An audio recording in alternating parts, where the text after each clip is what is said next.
रुख कर लेते हैं। हमारे ईटी नाउ स्वदेश के मैनेजिंग एडिटर निकुंज डालमिया का कहना है कि बाजार में अभी डर का माहौल जरूर है, लेकिन बाजार में इसके बाद ज्यादा गिरावट के आसार नहीं दिख रहे हैं और साथ ही कई शेयर्स में वैल्यूएशन में काफी सुधार भी आ चुका है।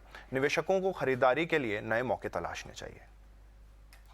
क्या बजट में इतनी कैपेसिटी है कि इस डैमेज को वो कंट्रोल कर देगा? मान लीजिए आप कह रहे हैं बजट तक ही रुक जाइए, ठीक है, हम रुक भी गए।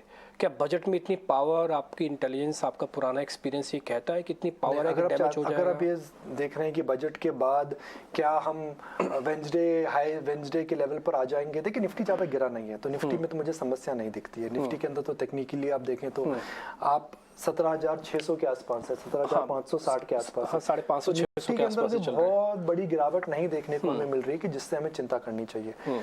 मगर इंडिविजुअल स्टॉक्स में एक बार जब इस प्रकार की गिरावट आती है तो एक प्रकार इतनी जल्दी उछाल नहीं देखने को मिलता है। Markets will take time. जब कोविड में मार्केट गिरा था तो काफी समय लगा मार्केट्स को उभरने के लिए। तो individual stocks will now be a function of performance, sector outlook, technical compulsions, margins and where those companies are going. तो बजट एक प्रकार का कोई राम मंत्र नहीं है कि बजट आएगा और मार्केट वापस उछल जाएगा। बजट एक प्रकार, देखिए बजट पिछले 2 साल से डायरेक्शनली आपको क्या बता रहा है?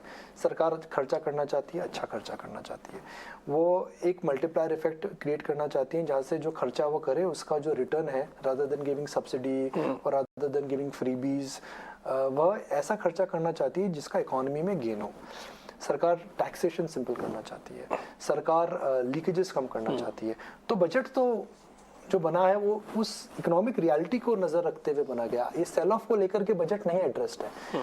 बजट में अगर टैक्स स्ट्रक्चर चेंज नहीं होता तो बजट में उछाल जरूर आएगा, बिकॉज मार्केट गिर चुके हैं और ग्लोबल क्यूज आपके साथ हैं।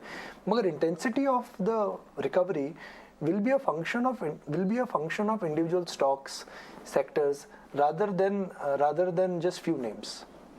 निकुंज, मैं बजट से एक पॉइंट और जोड़ देता हूँ।